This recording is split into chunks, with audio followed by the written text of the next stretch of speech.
Good morning. आज के इस वीडियो लेक्चर में आप सभी का स्वागत है। ये हमारे सर्किट एनालिसिस सब्जेक्ट के सेकंड लेक्चर है। आज हम एक्चुअल में हमारा फर्स्ट यूनिट स्टार्ट करेंगे। हमारे यूनिट का नाम है जनरल नेटवर्क कॉन्सेप्ट। ओके,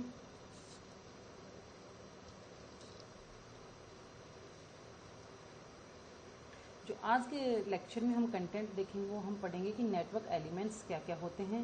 इनमें 4 टाइप के हम क्लासिफिकेशन पढ़ेंगे कि एक्टिव एंड पैसिव एलिमेंट्स क्या होते हैं, उनके एग्जांपल्स देखेंगे, लीनियर नॉन लीनियर एलिमेंट्स देखेंगे, यूनिलेटरल और बाइलेटरल एलिमेंट्स देखेंगे, साथ ही देखेंगे कि लम्प्ड और डिस्ट्रीब्यूटेड नेटवर्क क्या होते हैं और उनके एग्जाम्पल क्या क्या हैं। तो आइए स्टार्ट करते हैं आज का लेक्चर। किसी नेटवर्क एलिमेंट्स को हम बेसिकली 4 भागों में विभाजित करते हैं। Active and passive elements. Active elements यानी सक्रिय अवयव और पैसिव एलिमेंट यानी निष्क्रिय element. Okay, linear non linear. Linear यानी आप लोग साथ में प्लीज़ नोट्स ले लेना क्योंकि स्लाइड्स इंग्लिश में है तो मैं साथ में हिंदी बोल रही हूँ, हिंदी के नोट्स आप लोग लिखते रहना। लीनियर यानी रेखीय, ओके, और नॉन लीनियर यानी अरेखीय या वक्रीय एलिमेंट्स। फिर है बाइलेटरल और यूनिलेटरल एलिमेंट्स। बाइलेटरल यानी द्विपार्श्वीय एलिमेंट और यूनिलेटरल यानी एक पार्श्वीय अवयव। Okay, lumped and distributed.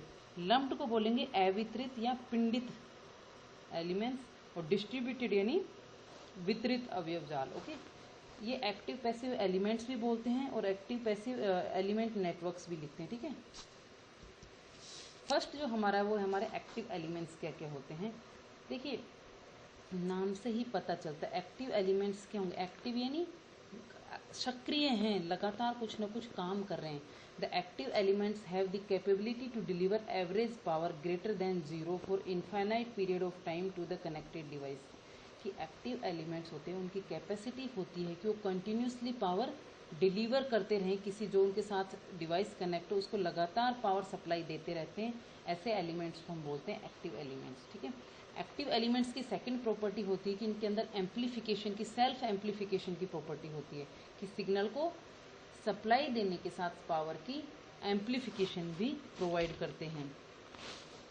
ठीक है, देखिए क्या होता है, फिर से बोल रही हूँ कि एक्टिव एलिमेंट्स जो जाल होते हैं उनमें ऊर्जा का स्रोत आवश्यक रूप से मौजूद रहता है, जो कि वोल्टेज सोर्स भी हो सकता है और करंट सोर्स भी हो सकता है।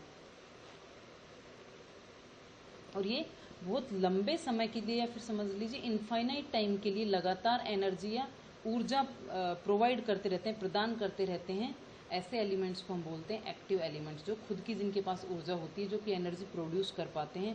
साथ ही सेकंड इसकी प्रॉपर्टी होती है एक्टिव एलिमेंट की कि जो भी सिग्नल या ऊर्जा दे रहे हैं उसको ये एम्प्लीफिकेशन भी करते हैं।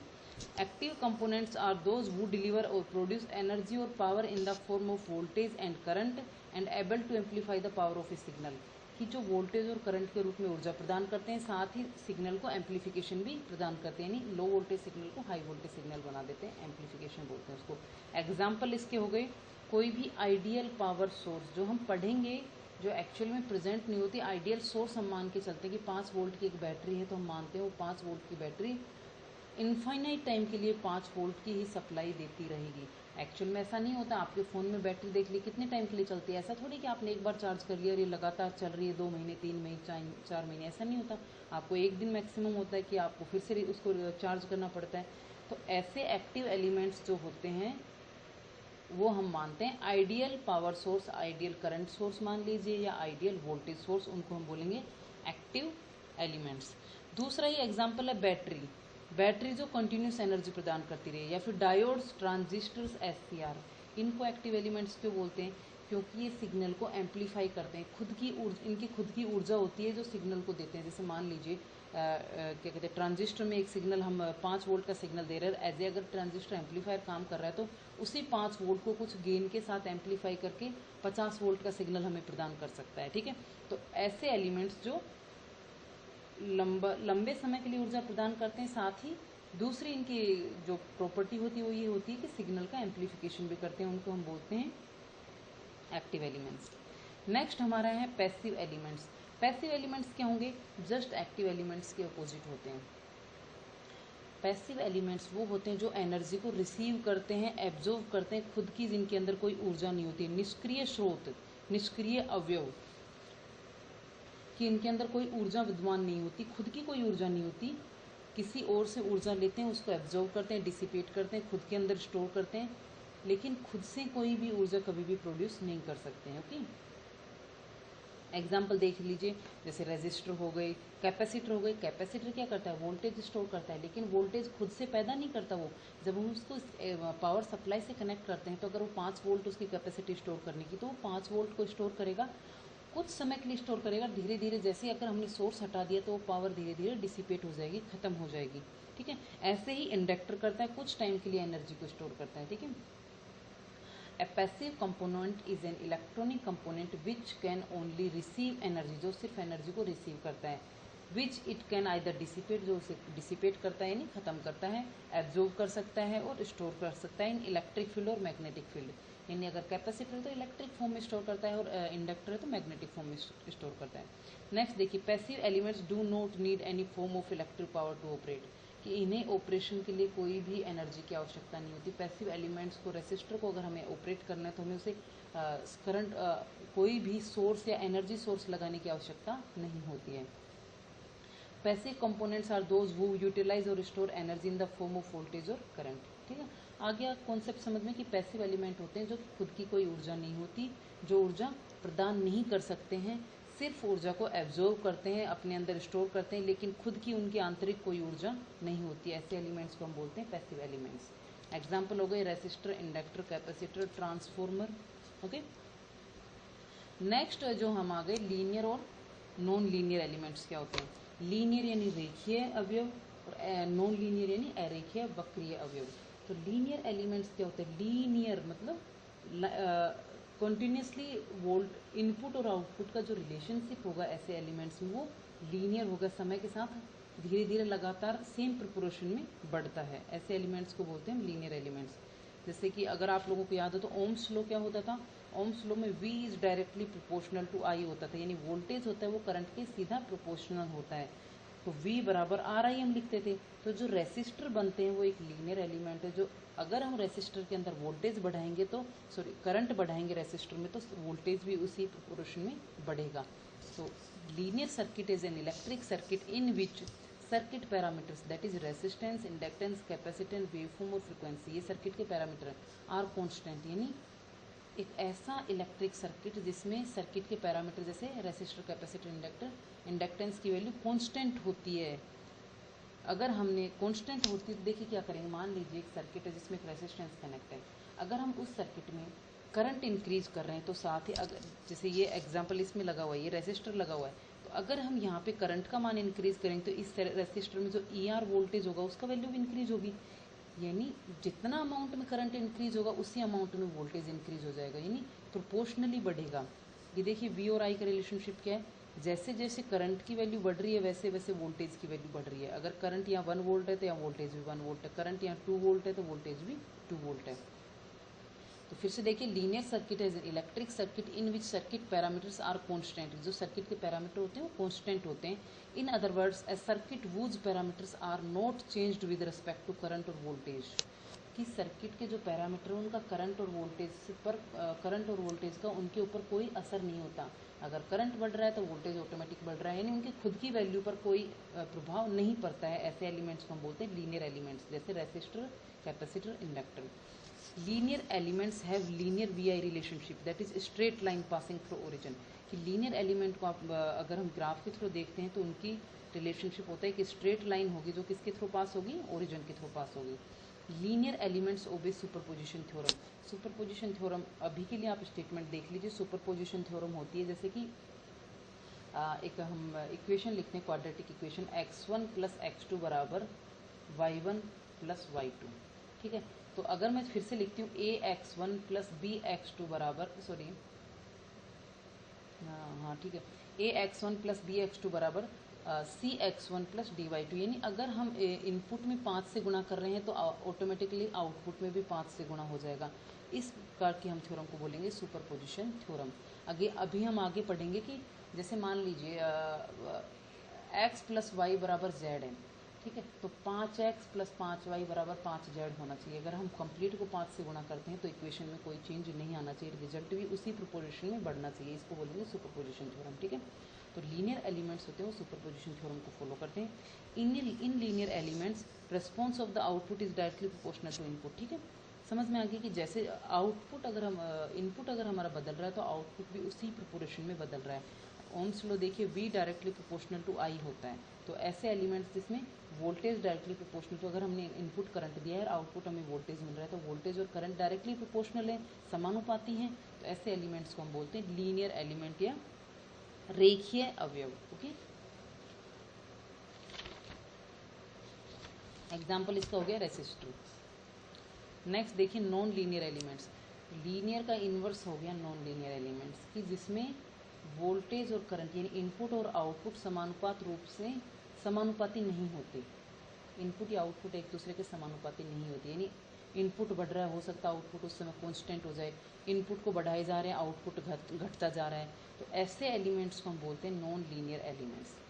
क्योंकि अगर आप लोगों को याद हो तो जब मैंने ओम्स लॉ फर्स्ट लेक्चर में आपने देखा होगा ओम्स लॉ का रिलेशन भी दिया था। इंडक्टर के केस में क्या लिखा था, V बराबर L/di/dt। फिर ये करंट बढ़ रहे हैं तो उसके अकॉर्डिंग हमारा वोल्टेज बढ़ता है। ऐसे ही रेसिस्टर में अगर करंट बढ़ रहा है तो वोल्टेज भी बढ़ेगा। लेकिन नॉन लीनियर एलिमेंट्स में ऐसा नहीं होता है। जैसे डायोड का एग्जाम्पल देखिए, डायोड में क्या होता है, फॉरवर्ड डायरेक्शन में करंट होता है, रिवर्स डायरेक्शन में करंट नहीं होता। कॉन्स्टेंट एक वैल्यू होती है फिक्स की, 0.3 वोल्ट क्रॉस ओवर होगा, उसी के बाद डायोड कंडक्ट करना शुरू करेगी। यानी जो इनका ग्राफ होता है वोल्टेज और करंट का, कि अब देखिए डायोड में 0.3 वोल्ट तक तो बहुत मिनिमम करंट फ्लो होता है, क्योंकि डायोड फॉरवर्ड कंडक्शन में ही नहीं आती। जैसे ही उस ब्रेक और वोल्टेज को क्रॉस करती डायोड कंडक्शन में आ जाती, तो एकदम से डायोड के अंदर करंट का वैल्यू इंक्रीज हो जाता है। वोल्टेज हमने बहुत कम इंक्रीज किया इस रिलेशन, यहाँ पे देखिए इस ग्राफ में, यहाँ पे वोल्टेज यहाँ तक तो बढ़ रहा है, इसके बाद देखिए करंट तो कितना फास्ट बढ़ रहा है और वोल्टेज बहुत कम बढ़ा है। तो ऐसे एलिमेंट्स को हम बोलते हैं नॉन लीनियर एलिमेंट्स, जो कि ओम्स लॉ को फॉलो नहीं करते हैं। A non-linear circuit is an electric circuit whose parameters are varied with respect to current and voltage। की करंट और वोल्टेज के अकॉर्डिंग उनके पैरामीटर बदलते रहते हैं।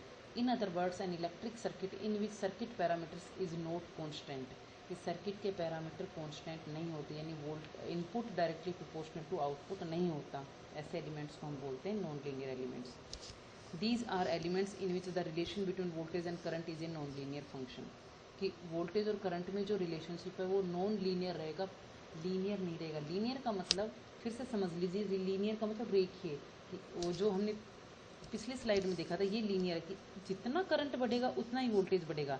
इसलिए तो अगर यहाँ 5 एम्पेयर करंट है तो यहाँ 5 वोल्ट वोल्टेज है, यहाँ 10 एम्पेयर करंट है तो यहाँ 10 वोल्ट वोल्टेज है। यानी सेम अमाउंट में बढ़ रहा है, जैसे करंट बढ़ रहा है वैसे ही वोल्टेज बढ़ रहा है। लेकिन इस केस में देखिए वोल्टेज तो बढ़ ही नहीं रहा, करंट बढ़ रहा है, यानी वोल्टेज और करंट समानुपाती नहीं है। ऐसे फंक्शंस को हम बोलते हैं नॉन लीनियर फंक्शन। और वो एलिमेंट जो नॉन लीनियर फंक्शन शो करते हैं उनको हम बोलेंगे नॉन लीनियर एलिमेंट, जैसे कि डायोड। ठीक है।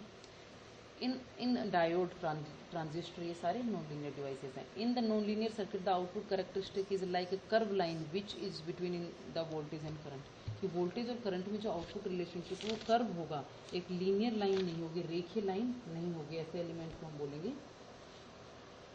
जैसे कैपेसिटर का एग्जाम्पल में देख ली, कैपेसिटर में अगर हम चार्ज करते हैं कैपेसिटर को तो धीरे धीरे तो वोल्टेज इंक्रीज होता जाता है, लेकिन कुछ समय बाद वोल्टेज कांस्टेंट हो जाता है। तो कैपेसिटर किसका एग्जाम्पल हो गया, नॉन लीनियर एलिमेंट्स का। ओके। नेक्स्ट हम देखें बाइलेटरल एलिमेंट्स। अब हम नेक्स्ट थर्ड हमारा क्लासिफिकेशन होता है यूनिलेटरल और बाइलेटरल एलिमेंट, यानी एक पार्श्वीय अवयव और द्विपार्श्वीय अवयव। सबसे पहले हम देखते हैं बाइलेटरल एलिमेंट क्या होता है। बाइलेटरल एलिमेंट वो एलिमेंट होता है कि जिसमें अगर हमने धारा जो करंट होता है, करंट के प्रवाह की दिशा अगर बदल दी तो उसके अंदर फ्लो होने वाले करंट के वैल्यू में कोई अंतर नहीं आएगा। यानी कि अवयव के अंदर जो धारा का प्रवाह होता है वो स्वतंत्र होता है, किसी पर डिपेंड नहीं करता। धारा की दिशा बदलने पर परिपथ की रिएक्शन में कोई चेंज नहीं आएगा। यानी अगर एग्जाम्पल से इससे देखिए, आपने जो ये डायग्राम मैंने दे रखा है, एक रेसिस्टर ड्रॉ किया हुआ है, एक रेसिस्टेंस R है, दूसरा रेसिस्टर R2। तो देखिए अगर हमने इस डायरेक्शन में करंट फ्लो हुआ तो भी यहाँ पे कुछ वोल्टेज डेवलप होगा, उसका मान लीजिए, जैसे मान लीजिए रेसिस्टेंस की वैल्यू 5 ओम है, करंट 5 एम्प, अगर वोल्टेज यहाँ पे 5 वोल्ट है इसके अक्रॉस, तो करंट कितना 1 एम्पियर करंट फ्लो होगा इस डायरेक्शन में। सेम अगर यहाँ से यहाँ के वोल्ट बीच में 5 वोल्ट वोल्टेज है, रेसिस्टेंस की वैल्यू 5 ओम है, तो करंट 1 एम्पियर फ्लो होगा। यानी ऐसे एलिमेंट जिसमें दोनों डायरेक्शन में करंट फ्लो हो सकता है, दोनों डायरेक्शन में रिएक्शन मिलती है कि धारा का प्रवाह चाहे लेफ्ट से राइट करो चाहे राइट से लेफ्ट करो, हमें वही वोल्टेज या वही रिस्पॉन्स प्राप्त होगा। ऐसे एलिमेंट्स को हम बोलते हैं बाइलेटरल या द्विपार्श्वीय एलिमेंट। ओके, चाहे वो रेसिस्टेंस हो, चाहे वो इंडक्टेंस हो, चाहे वो कैपेसिटर हो। रेसिस्टर, कैपेसिटर, इंडक्टर, ये किसके एग्जाम्पल हैं? द्विपार्श्वीय एलिमेंट के। अब देखिए क्या लिखा हुआ है इसमें, conduction of current in both direction in an element with same magnitude is termed as bilateral element. की धारा का प्रवाह किसी भी दिशा में रखो, दोनों दिशा में धारा प्रवाह हो सकती है। बाई यानी दो, लेटरल यानी दिशाएं, मतलब पक्ष, पार्श्व, कि दोनों दिशाओं में, दोनों पक्ष में करंट फ्लो हो सकता है। ऐसे एलिमेंट्स को हम बोलेंगे बाइलेटरल एलिमेंट्स। ठीक है, कि जैसे रेसिस्टर के केस में हम देखते हैं कि वी आई रिलेशनशिप एक स्ट्रेट लाइन होगा, तो दोनों डायरेक्शन में वो स्ट्रेट लाइन होगा वी आई रिलेशनशिप का करंट फ्लो। ठीक है, एग्जाम्पल हो गई कोई भी कंडक्टिंग वायर जिसमें करंट फ्लो होता है, रेसिस्टर से इसके एग्जाम्पल है। ट्रांसमिशन लाइन इसके एग्जाम्पल है, ट्रांसमिशन लाइन जिसमें हम करंट फ्लो हमारे घरों तक आते हैं। देखिए, चाहे करंट इस डायरेक्शन में फ्लो हो रहा हो चाहे इस डायरेक्शन, दोनों डायरेक्शन में करंट फ्लो हो सकता है, तो ये होती है ट्रांसमिशन लाइन। किसका एग्जाम्पल हो गया? बाइलेटरल एलिमेंट का। जब भी आप एग्जाम में डेफिनेशन लिखेंगे, चाहे वो एक्टिव पैसिव हो, चाहे लीनियर नॉन लीनियर हो, चाहे बाइलेटरल यूनिलेटरल हो, हमेशा डेफिनेशन के साथ साथ आप लोग एग्जाम्पल जरूर मेंशन कीजिएगा कि एग्जाम्पल क्या होता है इन एलिमेंट्स का, अदरवाइज मार्क्स नहीं मिलेंगे। सेकंड हमारा आ गया यूनिलेटरल एलिमेंट्स क्या होते हैं। यूनिलेटरल एलिमेंट्स वो एलिमेंट्स होते हैं जिसमें करंट का फ्लो एक ही डायरेक्शन में होता है, यूनी डायरेक्शनल होते हैं, दूसरी दिशा में करंट फ्लो नहीं हो सकता, धारा का प्रवाह नहीं हो सकता, सिर्फ एक दिशा में होता है। ऐसे एलिमेंट्स को हम बोलेंगे यूनिलेटरल एलिमेंट। डायोड क्या होती है? डायोड फॉरवर्ड बाइस में कंडक्ट करती, रिवर्स बाइस में कंडक्ट नहीं करती, इसलिए फॉरवर्ड डायरेक्शन में करंट फ्लो होता है। तो ऐसे एलिमेंट हो गए यूनिलेटरल एलिमेंट, जैसे vacuum diode, silicon diode, rectifiers, amplifiers, sorry transistors, ये एग्जाम्पल हो गए यूनिलेटरल एलिमेंट्स के।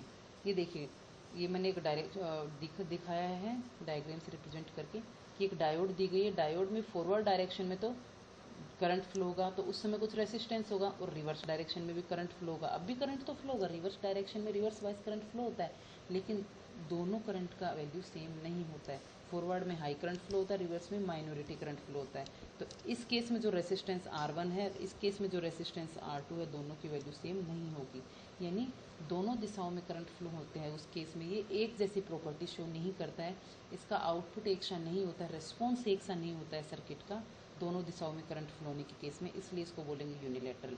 और बाइलेटरल का मतलब है कि किसी भी दिशा में करंट फ्लो करो, सर्किट का रेस्पॉन्स बदलेगा नहीं, ऐसे हम सर्किट को बोलेंगे bilateral element. Okay, bilateral element circuit. Next हमारा है लम्प्ड एंड डिस्ट्रीब्यूटेड पैरामीटर्स क्या होते हैं। लम्प्ड को हम बोलते हैं पिंडित, और डिस्ट्रीब्यूटेड को हम बोलते हैं, लम्प्ड यानी पिंडित या वितरित, और डिस्ट्रीब्यूटेड को हम बोलेंगे सॉरी लम्प्ड यानी पिंडित या अवितरित, और डिस्ट्रीब्यूटेड यानी वितरित अवयवजाल, फैला हुआ। डिस्ट्रीब्यूटेड यानी फैला हुआ, लम्प्ड यानी इकट्ठा एक जगह पे, पिंडित है या अवितरित।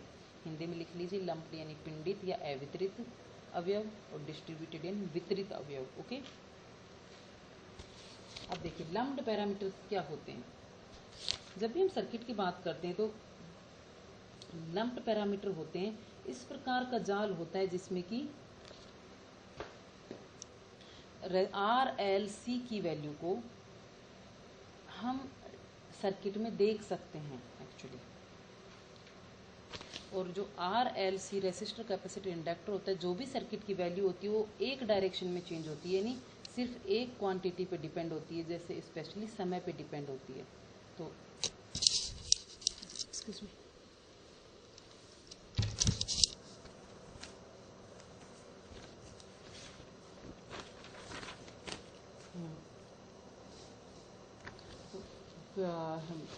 lumped parameter vary in a single domain and are small in size, and simultaneous action take place for any given cause at a time of instant. Okay, मतलब क्या हुआ कि लम्प्ड पैरामीटर वो पैरामीटर होते हैं जो कि सिर्फ एक डोमेन में चेंज होते हैं, जैसे कि टाइम डोमेन में बदलते हैं। यानी हम जब सर्किट्स पढ़ेंगे, जब हम आगे प्रैक्टिकली सर्किट्स पढ़ते हैं, तो जो एक्चुअल में सर्किट्स होते हैं टाइम के साथ साथ स्पेस डोमेन पे भी डिपेंड करते हैं।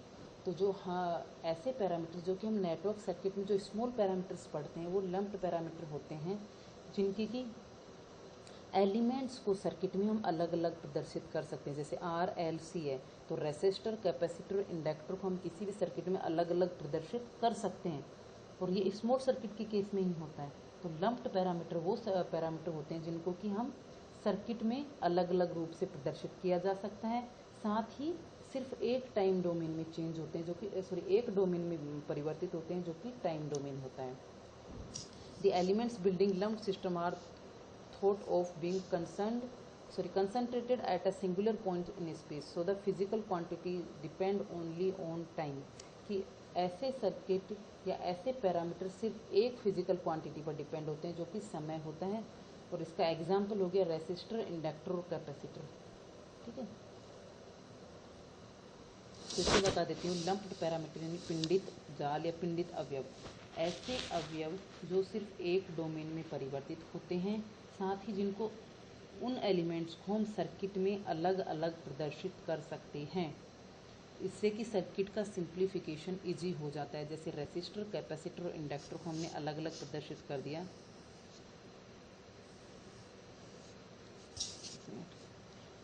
देखिए L और C, इंडक्टर को अलग, ये T नेटवर्क है, इंडक्टर और कैपेसिटर को हम अलग अलग प्रदर्शित कर सकते हैं। इनके प्रभाव यूनिक होंगे, कंसंट्रेटेड होंगे एक जगह पे। ऐसा नहीं होगा कि इंडक्टर हमने यहाँ लगाया तो इसका प्रभाव हमें यहाँ भी देखने को मिलेगा, पूरे सर्किट में देखने को मिलेगा।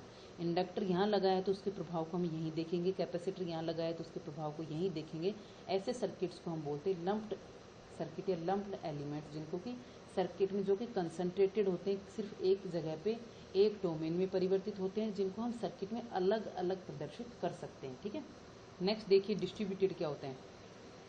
Distributed elements are not electrically separable for any analytical purpose. कि डिस्ट्रीब्यूटेड एलिमेंट्स वो एलिमेंट्स होते हैं जिनको हम सर्किट में अलग अलग प्रदर्शित नहीं कर सकते।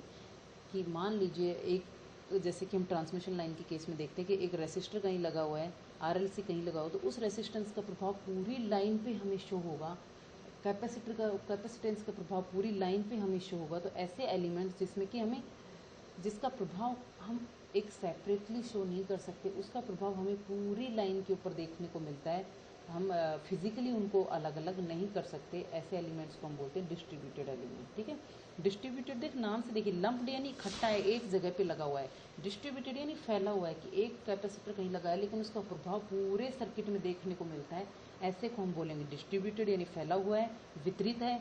लम्प्ड का यानी एक जगह पे जहाँ लगा हुआ है बस वहीं उसका प्रभाव रहता है, ऐसे को बोलेंगे हम लम्प्ड पैरामीटर। ठीक है, जैसे मान लीजिए ट्रांसमिशन लाइन से जो हम एक्चुअल में हमें लगी हुई है, तो ऐसा नहीं है कि हमने रेसिस्टर एक जगह लगा दिया कहीं ट्रांसमिशन लाइन में तो वो सिर्फ उसी पॉइंट पे रेसिस्टेंस शो करेगा करंट को, और आगे पीछे करंट में रेसिस्टेंस नहीं आएगा।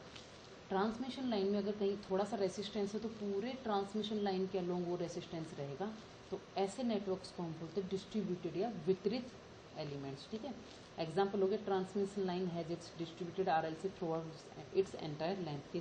ट्रांसमिशन लाइन या केबल दूसरा एग्जाम्पल हो गया, केबल और ट्रांसमिशन लाइन डिस्ट्रीब्यूटेड एलिमेंट्स का एग्जाम्पल है, जिनको कि हम RLC को हम अलग अलग प्रदर्शित नहीं कर सकते। अगर कहीं रेसिस्टेंस हो रहा है, कहीं इंडक्टेंस है, कहीं कैपेसिटेंस है, तो पूरी लाइन के अलोंग है, हम उसको अलग अलग प्रदर्शित नहीं कर सकते। जैसा कि हम नेटवर्क में जब हम पढ़ेंगे, तो नेटवर्क में जब हम ड्रॉ करेंगे तो किसी सर्किट में रेसिस्टेंस और इंडक्टर अगर साथ में लगा हुआ है तो R का इफेक्ट हम अलग से पढ़ेंगे, इंडक्टर का इफेक्ट अलग से नहीं पढ़ेंगे। ऐसे नहीं पढ़ेंगे कि पूरी लाइन में रेसिस्टेंस लगा हुआ है, पूरे सर्किट में इंडक्टर लगा हुआ है, हम उनको सेपरेट कर सकते हैं, अलग अलग पढ़ सकते हैं। ऐसे हम सर्किट्स को हम बोलते हैं लम्प्ड सर्किट। ओके, अब देखिए distributed system assume that electrical properties RLC are distributed across the entire circuit. की RLC जो है तो ये भी एग्जाम्पल ही, RLC ये लम्प्ड का एग्जाम्पल भी है, लेकिन हम स्मॉल सर्किट में पढ़ते हैं उस समय लम्प्ड का एग्जाम्पल है। जब हम डिस्ट्रीब्यूटेड में पढ़ेंगे तो ट्रांसमिशन लाइन में भी रेसिस्टेंस तो होता ही है, जो हमारे वायर्स लगे हुए हैं जिसके थ्रू हमारे पास करंट या वोल्टेज आता है घरों में, इसमें रेसिस्टेंस तो होता ही है रास्ते में, लेकिन ये रेसिस्टेंस पूरी लाइन के अलोंग फैला हुआ होता है, ऐसा नहीं होता किसी एक फिक्स पॉइंट पे होता है, ठीक है। तो distributed across the entire circuit, these system are applicable for high frequency application. कि डिस्ट्रीब्यूटेड लाइन होती है, डिस्ट्रीब्यूटेड पैरामीटर्स होते हैं, वो हाई फ्रिक्वेंसी पर हम पढ़ते हैं। It is important to note that lumped and distributed are not properties of a system. ये किसी सिस्टम की प्रॉपर्टी नहीं है, ये एक बताना है, हमें एक डेफिनेशन बतानी है एक ही सिस्टम में कि लम्प्ड और डिस्ट्रीब्यूटेड क्या होता है। These are related to the size of the system compare to the wavelength of applied voltage and current.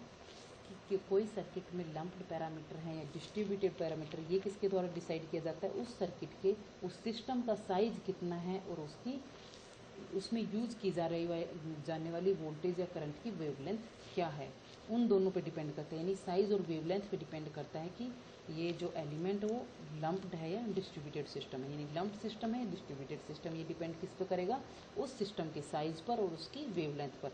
छोटे सिस्टम होते हैं जिनकी वेवलेंथ कि जिनका साइज छोटा होता है वेवलेंथ के कंपैरिजन में, उसको हम बोलते हैं लम्प्ड एलिमेंट्स। और जिन सिस्टम्स का साइज बड़ा होता है वेवलेंथ छोटी होती है, उसको हम बोलते हैं डिस्ट्रीब्यूटेड। जैसे एग्जांपल लीजिए, जब हम सर्किट में बुक के अंदर एग्जाम ड्रॉ करते हैं कोई भी सर्किट, तो बहुत स्मॉल साइज का होता है, एक छोटा सा हम एक पार्ट लेते हैं, एक फ्रैक्शन ऑफ कंप्लीट सर्किट लेते हैं कि उसमें सिर्फ एक रेसिस्टर, एक वोल्टेज सोर्स लगा हुआ है, एक रेसिस्टर इंडक्टर वोल्टेज सोर्स लगा हुआ है। तो इस केस में सर्किट का साइज छोटा हो जाता है, वेवलेंथ तो वोल्टेज लगा, अगर करंट सोर्स हो चाहे वोल्टेज, तो वेवलेंथ तो उसकी बहुत ज़्यादा होगी। तो वेवलेंथ के कंपैरिजन में जब साइज छोटा होता है तो ऐसे सिस्टम को हम बोलते हैं लम्प्ड सिस्टम। लेकिन जैसे ट्रांसमिशन लाइन है, ये कितनी दूर में फैली हुई होती है ट्रांसमिशन लाइन, जो हमारे पास क्या कहते हैं पावर हाउस से जो हमारे घरों तक आती है ट्रांसमिशन लाइन, तो इसका साइज बहुत बड़ा है कंपैरेटिव टू इसकी वेवलेंथ, इसलिए ऐसे सिस्टम्स को हम बोलते हैं डिस्ट्रीब्यूटेड सिस्टम, जिसमें कि RLC को हम अलग अलग नहीं कर सकते, ठीक है। फिर से हम समराइज, इसी के साथ हम अब ये पढ़ने से पहले हमारा जो नेक्स्ट टॉपिक है नेटवर्क पैरामीटर को ग्राफ से कैसे रिप्रेजेंट करते हैं, ये पढ़ने से पहले एक बार समराइज कर लेते हैं। हमने फर्स्ट चीज़ पढ़ी थी एक्टिव और पैसिव क्या होता है। एक्टिव एलिमेंट्स वो एलिमेंट्स जो लगातार ऊर्जा प्रदान करते हैं, जिनके पास खुद की ऊर्जा होती है, एम्पलीफिकेशन प्रॉपर्टी होती है। एग्जाम्पल क्या क्या हो गए एक्टिव एलिमेंट्स के, ट्रांजिस्टर्स, आइडियल वोल्टेज और करंट सोर्स, ठीक है। पैसिव एलिमेंट्स की खुद की कोई ऊर्जा नहीं होती, किसी और की ऊर्जा को एब्जॉर्ब करते हैं, स्टोर करते हैं और डिसिपेट करते हैं, ठीक है। जैसे रेसिस्टर, कैपेसिटर और इंडक्टर, ठीक है। कैपेसिटर और इंडक्टर दोनों एनर्जी स्टोर करते हैं इलेक्ट्रिक और मैग्नेटिक फील्ड के रूप में, लेकिन वो खुद की ऊर्जा नहीं होती, किसी और सोर्स से कनेक्ट होते हैं, जब भी वो एनर्जी को स्टोर कर सकते हैं। नेक्स्ट हमने पढ़ा था लीनियर और नॉन लीनियर। लीनियर यानी रेखीय, रेखीय अवयव क्या होते हैं, जिनमें वोल्टेज और करंट या इनपुट और आउटपुट एक दूसरे पे डायरेक्टली डिपेंड होते हैं, प्रोपोर्शनल होते हैं। जितना हमारा इनपुट चेंज होता है उतना ही हमारा आउटपुट चेंज होता है, यानी V और I में ओम्स लॉ को फॉलो करते हैं, ऐसे को हम बोलते हैं linear elements. Non linear elements यानी V और I का ग्राफ सीधा नहीं होता, कर्व का ग्राफ होता है, यानी जितना हमारा इनपुट चेंज हो रहा है उतना हमारा आउटपुट नहीं बदलता है। इनपुट और आउटपुट एक दूसरे पर निर्भर करते हैं, लेकिन समानुपाती नहीं होते एक दूसरे के, ऐसे को हम बोलते हैं नॉन लीनियर एलिमेंट्स।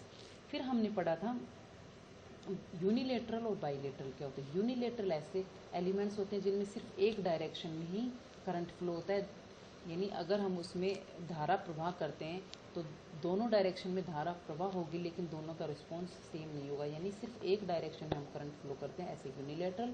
बाईलेटरल जिसमें दोनों दिशाओं में धारा का प्रवाह होता है, दोनों केस में सर्किट का रिस्पॉन्स सेम होता है। बाईलेटरल का एग्जाम्पल जैसे रेसिस्टर, कैपेसिटर, इंडक्टर।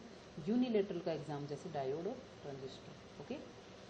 नेक्स्ट और लास्ट हमारा टॉपिक था कि डिस्ट्रीब्यूटेड और लम्प्ड पैरामीटर क्या होते हैं। लम्प्ड पैरामीटर यानी कंसंट्रेटेड पैरामीटर, पिंडित अवयव, जिसमें कि हम RLC को अलग अलग कर सकते हैं, यानी इसके एलिमेंट्स को हम अलग अलग प्रदर्शित कर सकते हैं सर्किट में, और ये स्मॉल सर्किट्स के लिए हम स्टडी करते हैं।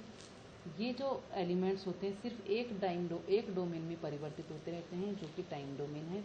सेकंड हमने पढ़ा था डिस्ट्रीब्यूटेड एलिमेंट्स क्या होते हैं। डिस्ट्रीब्यूटेड एलिमेंट्स वो एलिमेंट्स जिनको हम सर्किट में अलग अलग प्रदर्शित नहीं कर सकते, यानी उनका प्रभाव कंप्लीट सर्किट पर होता है।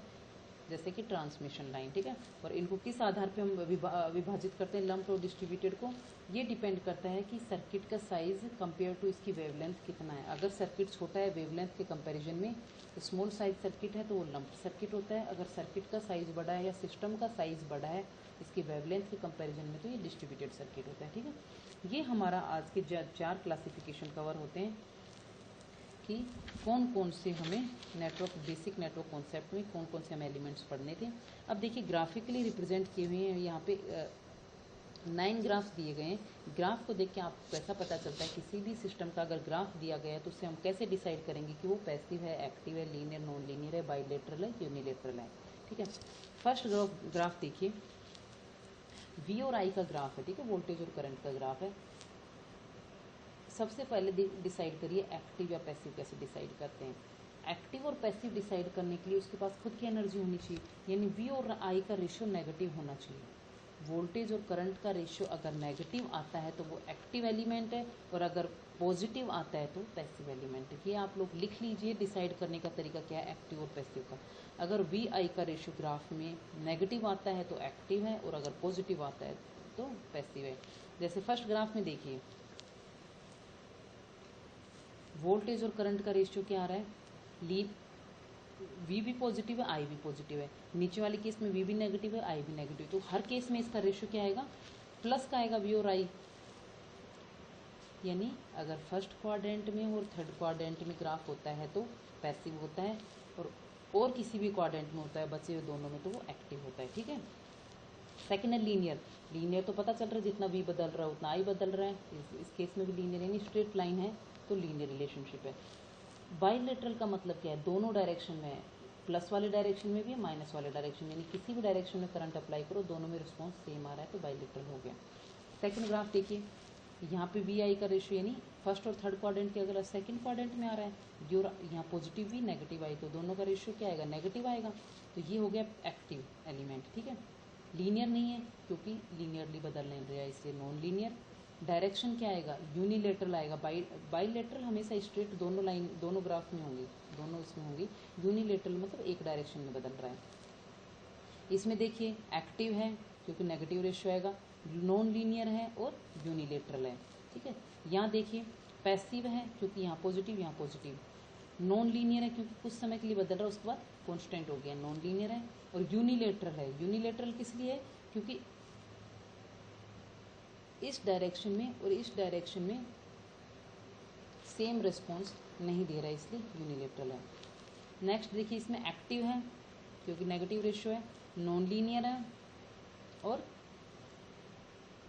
ये नॉन लीनियर इसी है, देखो यहाँ से ये लाइन आ रही है उसके बाद ये जीरो पे जा रही है, ये देखो ब्लू लाइन है यहाँ पे, इसलिए नॉन लीनियर है। अगर ये इस तरीके से होती कंप्लीट तो ये लीनियर होता।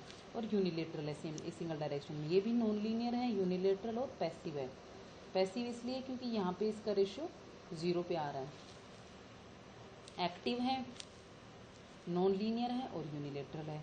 पैसिव है, नॉन लीनियर है और यूनिलेटरल है। पैसिव इसलिए है क्योंकि रेशियो पॉजिटिव आ रहा है दोनों क्वाड्रेंट में, नॉन लीनियर है, टाइम के साथ इनपुट आउटपुट में कंटिन्यू डायरेक्ट रिलेशनशिप नहीं है या समानुपाती नहीं है। और यूनिलेटरल इसलिए इस डायरेक्शन में और इस डायरेक्शन में अलग अलग रिस्पॉन्स है, ठीक है। ये क्या हो गया,